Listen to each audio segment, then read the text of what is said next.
Hello दोस्तों, welcome to my YouTube channel Ashish pharma. आपका pharmacist आशीष।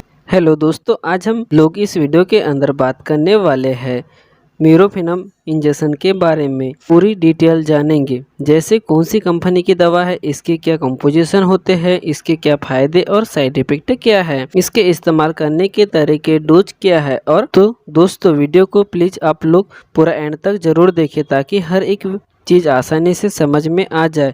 और आप लोग मेरे वीडियो पर पहली बार हो तो चैनल को सब्सक्राइब करें और बेल आइकन को दबा दें। चलो दोस्तों, हम लोग वीडियो को स्टार्ट करते हैं। मीरोफिनम इंजेक्शन एक एंटीबायोटिक ड्रग है जो संक्रमण के उपचार में मदद करता है, जो कुछ प्रकार के जीवाणु के कारण होता है। इसे कार्बोपेनम एंटीबायोटिक के रूप में भी जाना जाता है। यह जीवाणु बैक्टीरिया कोशिका की दीवार के कारण विकास को रोककर बैक्टीरिया को नष्ट कर देता है।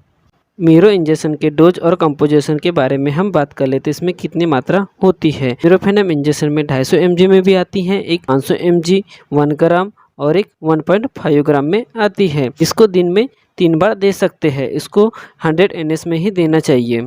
इसकी जो रूट की बात कर लेते हैं तो इसका जो रूट है इंट्रावेनस ड्रिप में दिया जाता है। मीरोफिनम इंजेक्शन की जो मैन्युफैक्चरिंग कंपनी है वह है एरिस्टो है।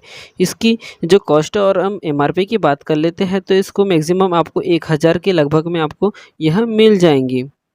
मीरोफिनम इंजेक्शन के यूज़ और उपयोग के बारे में हम बात कर लेते हैं। इसका जो इस्तेमाल है वह जैसे सीवियर कंडीशन में भी मीरोफिनम इंजेक्शन का इस्तेमाल किया जाता है। जब हम कोई एंटीबायोटिक हमें सूट नहीं हो रही हो या उससे हमें सुधार नहीं मिल रहा हो, तब मीरोफिनम इंजेक्शन का इस्तेमाल किया जाता है।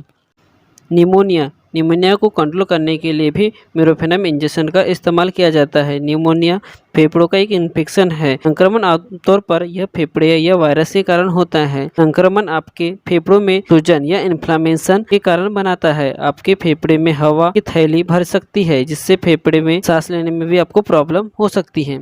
इन सभी चीज़ों को कंट्रोल करने के लिए मीरोफिनम इंजेक्शन का इस्तेमाल किया जाता है। पेल्विक इन्फ्लामेटरी डिसीज में भी मीरोफिनम इंजेक्शन का इस्तेमाल किया जाता है। पेल्विक में सूजन या बीमारियां पेल्विक में दर्द के कारण बन सकता है, जो कई महीनों तो या वर्षों तक बना रहता है। तो उस चीज़ को कंट्रोल करने के लिए भी मीरोफिनम इंजेक्शन का इस्तेमाल किया जाता है। किडनी इन्फेक्शन, किडनी में संक्रमण होने पर भी मीरोफिनम इंजेक्शन का इस्तेमाल किया जाता है। किडनी में मवाद बन रही हो या किसी चीज़ से इन्फेक्शन हो रहा है किडनी में, तो मीरोफिनम इंजेक्शन का इस्तेमाल किया जाता है।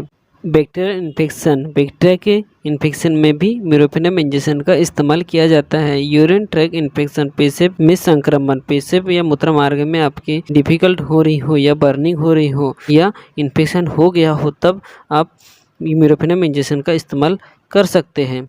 स्टमक इन्फेक्शन, पेट का संक्रमण में भी दिया जाता है।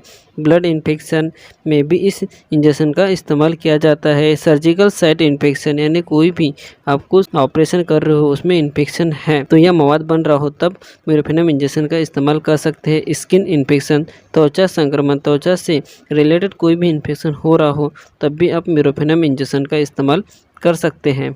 इस इंजेक्शन का इस्तेमाल करने का सोच रहे हो तो बिल्कुल भी इस्तेमाल नहीं करना चाहिए जब तक कि आपके डॉक्टर इस इंजेक्शन की सलाह न दें। मीरोफिनम इंजेक्शन के कुछ कॉमन साइड इफ़ेक्ट: सिर दर्द, हेडेक होना, पेट खराब, स्टमक अपसेट होना, दस्त, डायरिया होना, मितली और उल्टी, न्यूज़िया और वोमिटिंग होना, कब्ज और कॉन्स्टिपेशन, इचिंग, खुजली होना। यह कुछ कॉमन साइड इफ़ेक्ट हैं मीरोफिनम इंजेक्शन के। दोस्तों, आप मेरे चैनल पर नए हो तो चैनल को लाइक करें, शेयर करें और सब्सक्राइब करें। Thank you.